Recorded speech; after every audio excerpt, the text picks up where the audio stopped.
Assalamualaikum warahmatullahi wabarakatuh. Sahabat tercinta, Alhamdulillah kita dipertemukan lagi. Sebelum mulai, mari bersama-sama kita bersolawat untuk Nabi Muhammad SAW. Jangan lupa untuk like, share, dan subscribe agar kita bisa terus berbagi ilmu. Tinggalkan juga komentar ya, karena saya sangat menghargainya. Semoga bermanfaat. Dakwah lembut dengan akhlak, mengutamakan sopan santun, budi luhur, dan toleransi yang dicontohkan oleh Sunan Kudus, sukses mengambil hati masyarakat yang mayoritas waktu itu masih menganut agama Hindu. Sunan Kudus adalah salah satu ulama Wali Songo yang menyebarkan agama Islam di tanah Jawa.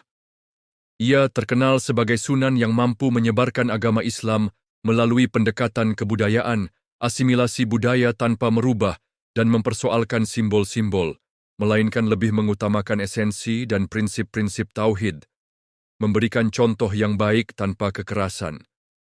Sunan Kudus juga sangat respek terhadap setiap persoalan masyarakat kecil, mendengarkan dengan sabar keluhan mereka, dan mencari solusinya. Cara ini yang membuat Sunan Kudus sangat dicintai. Memiliki karisma luar biasa, dan setiap geraknya menjadi suri tauladan. Lantas, siapa sosok Sunan Kudus? Tidak banyak nama lain yang melekat pada Sunan Kudus, seperti halnya nama-nama lain di kalangan Wali Songo. Semasa bayi, ia diberi nama oleh ayahnya, Ja'far Shadiq. Nama ini melekat lama dan diresmikan dengan syukuran mengundang tokoh masyarakat, saudara-saudaranya, dan masyarakat luas dalam acara akikah, memotong 2 ekor kambing. Yamin kelahiran Sunan Kudus disambut sukacita oleh keluarganya, dijaga dengan penuh kasih sayang.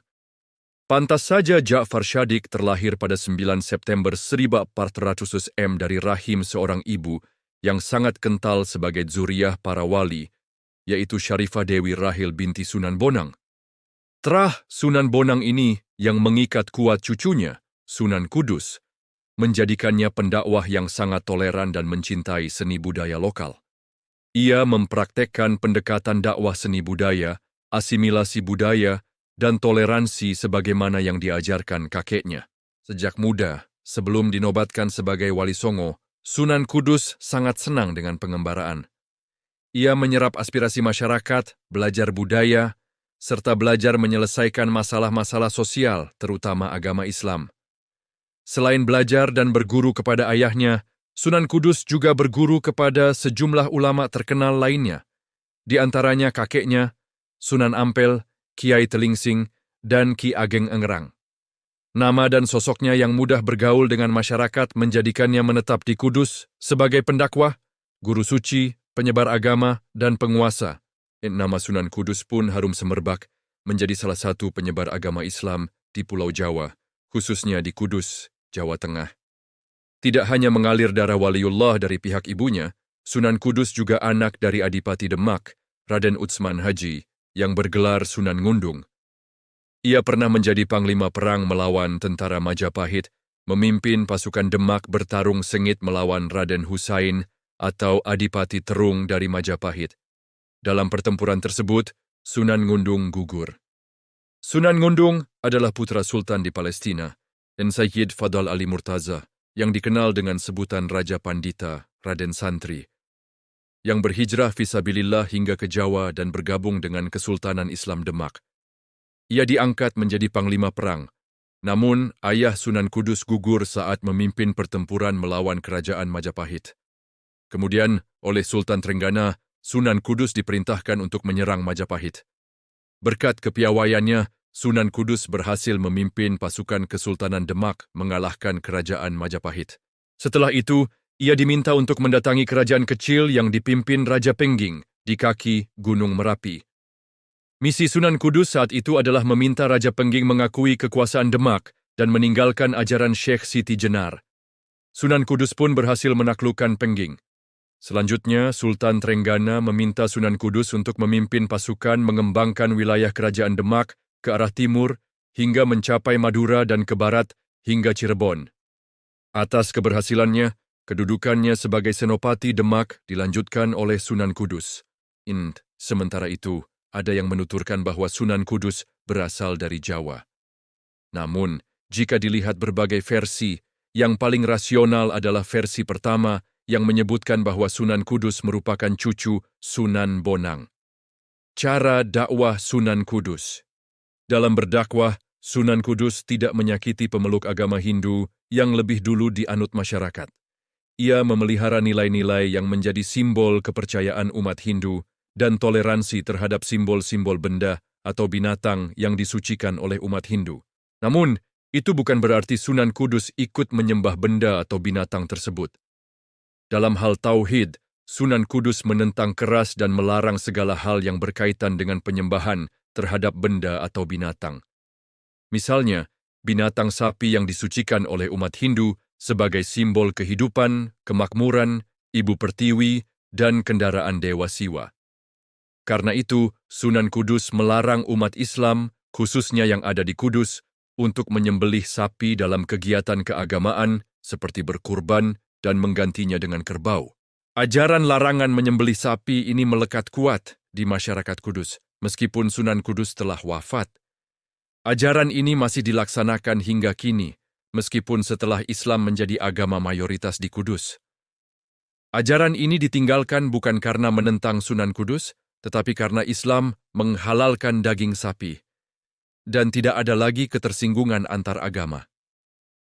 Arsitektur dan budaya. Dari segi arsitektur, Sunan Kudus tidak mengadopsi langsung bentuk bangunan dari Timur Tengah.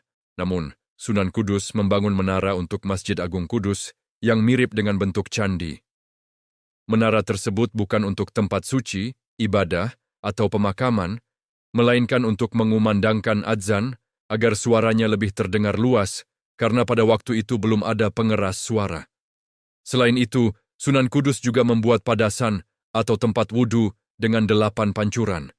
Jumlah pancuran ini memiliki makna dalam ajaran Buddha sebagai jalan berlipat 8, Sanghika Marga.